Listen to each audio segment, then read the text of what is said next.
the poems that you're about to hear come out of the contact that I have with the place that I live in, which is in Meldreth, which is just outside Cambridge, where we have a lovely chalk stream that goes along the back of the village.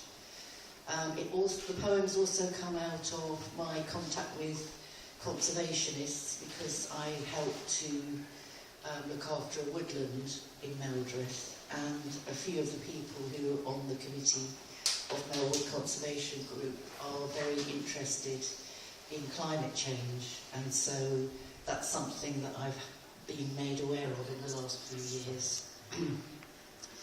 I'm also northern and I come from Cumbria, so the natural world has always informed everything that I write. I can't help but not have it in my writing, because I don't know if anybody's read a book called The Outrun by Amy Liptrop. I really recommend it.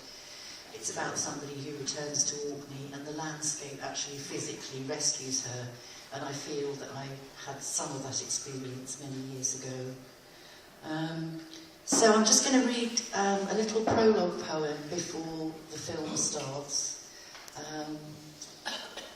partly in response to the things that have happened in the last week or so, and it's called These Decembers. Above this city street, the winter stars are coming in, Orion chasing a hare, and Pegasus' silver philosophy folded in his wings. The skylight in the roof turns a page of galaxies, comets and dead stars. They are the universe's ghosts, shooting here what we don't know and have to guess.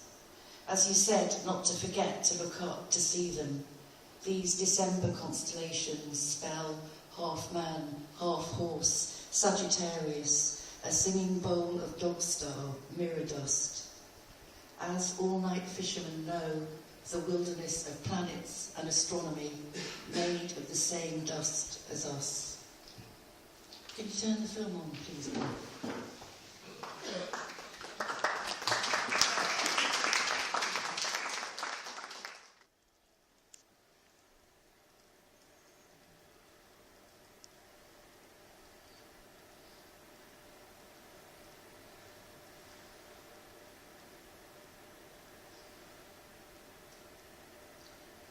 This is a salutation to the sun, bend and bow in its light, friend of oleander and vineyards, a memory of mornings when it warmed my back and I swam in a hot sea.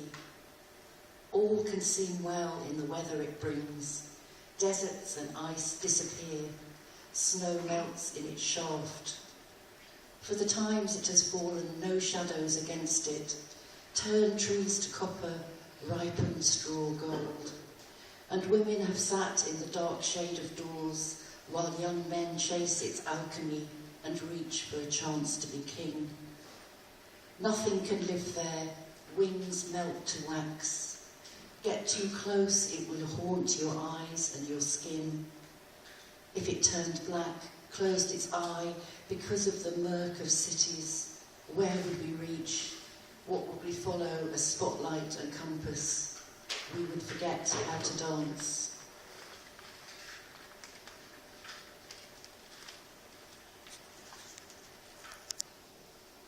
He collects stones and rocks, finds inside a pattern of shells, animal remains from the seafloor 1,000,000 years ago. He looks for amber among pebbles on the shore, the jewels of drowned forests. He smiles at women who wear them as beads. Under the microscope, crystal patterns echo in the minutiae of cells. Proteins and helixes hold fingerprints, a stranded history of generations.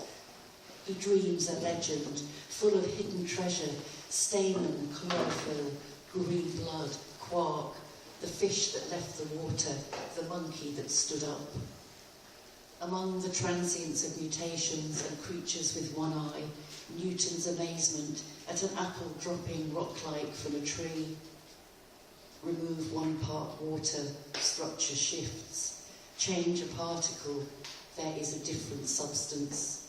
There is no denying the language of the earth. Nature writing, harsh and intractable, like the sea coming in at his feet, throwing up driftwood, keeping shipwrecks and bodies hidden among coral. He fights the suspicion that there might be something else, a mystery entwined in dark places where the bass shoals run.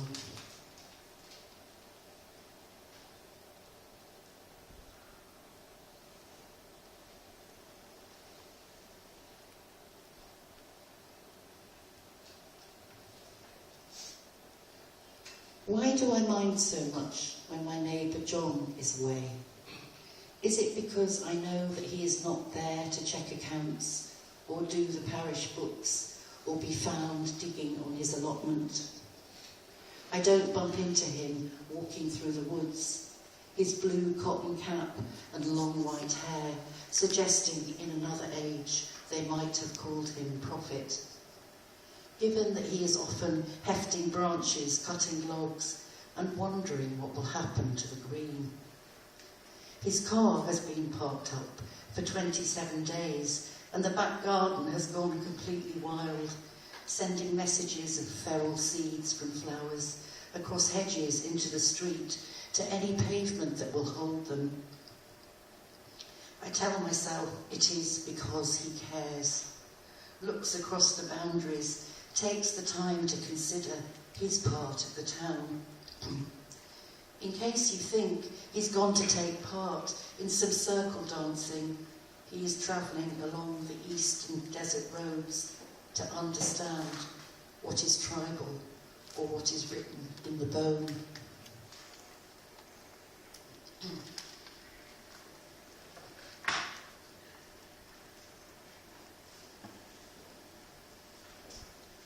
The courtyard is a snatch of a far country.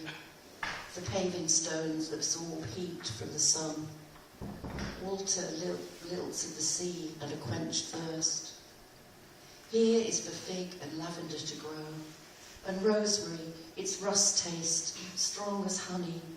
There might be lemons or a jasmine-covered wall. Enclosed, we sit here in summer, pretending we are high in the mountains, bells of goats at the edge of hearing in the clear air. The lily pollen on my hands soaks a rain charm. Slowly the grass is dry, and the heads of artichokes burn among the green. Swallows arrive, high calls and indigo wings. In their returning they dart between doors, studying the day. This is one way to bring the distance home.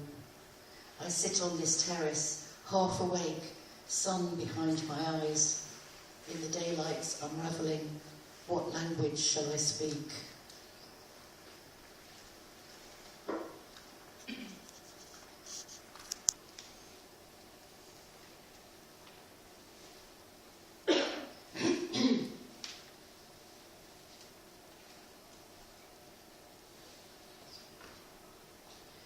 Cut down to make room for a car. For 30 years it signalled spring, ancient and blossomed, one solitary pear tree on the 1970s estate. Semaphore of beginnings, outrider of the greenwood, first headiness of summer, it filled my head with light each time I passed. Flowers whiter than plastered walls, dark juices and roots put down to earth from rain-spattered bark, a shimmer of fruit falling on the pavement in October, available to anyone who passed. I put it here to raise my voice for the transience of weather, for golden spice, waterbill, sauvignac and Flemish beauty, pear teas, petals and enchantment, the cooks who came for windfalls, the juice-glutted wasps, the branches in the orchards that shaded doorways with thin sun, self-seeding and all ragged things for what we do not own and may never know.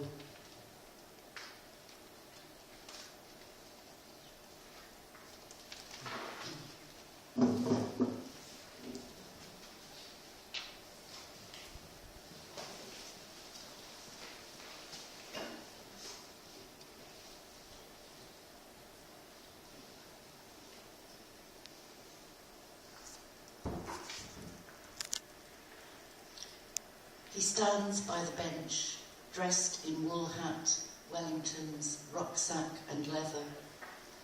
He keeps a book of fields where there have been no larks. Instead, blackcap flocks over winter in the parks.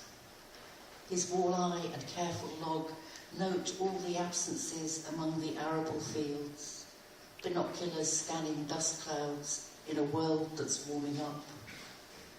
All the detail of the mere has its own pattern. He could live happily in the woods, a hut and firelight, his own compass ticking.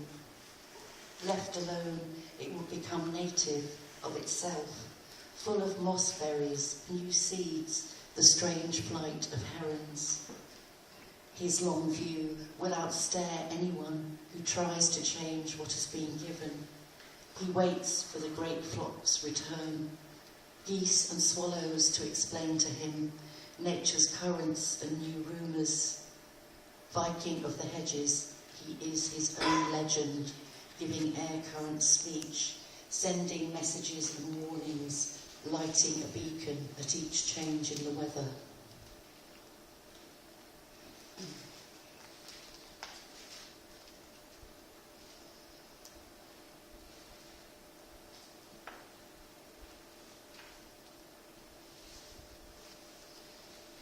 Anecdote of a route, it curves across country like a well-trodden sunline. Chalk track, footpath, right of way, wide enough for horses and barking dogs, pulling you into fields through the long grass, green and damp with rain. An old current of walking out with, way to work, chance meetings, conversations and singing between villages, history embedded in the ground below your feet.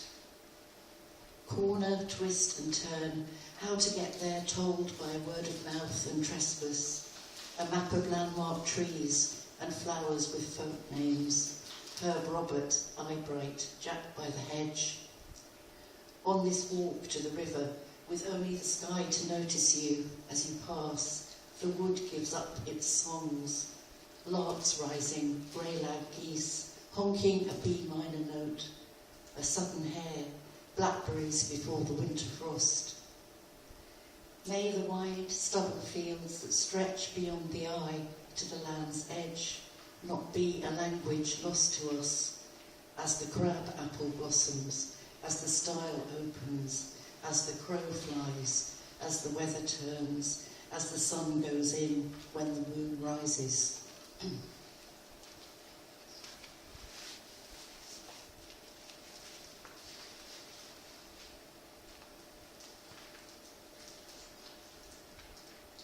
The violets in the sheltering wood in spring are held there by the river water. The chalk stream riffles in their delicate white faces, singing through the roots. Viola odorata, children of the shade, a fine and pleasing plant of Venus, Culpeper wrote, will take away all dull aches, head and heart, cool the spirit and the blood. The violets are the river violets, pooled and green, a lullaby of shade, shallows, a dipping of wings and leaves where the trees touch a channel running gently through the shade. A letting go, a tender ring, silver threaded like a crown.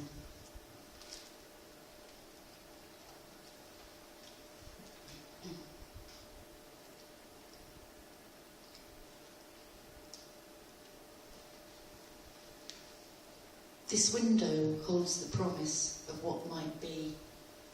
Above the street, a small glass bowl holds a transparency of water.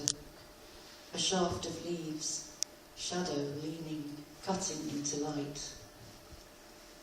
There is a longing for the sun, the certainty of night and day, a field to lie in on the grass.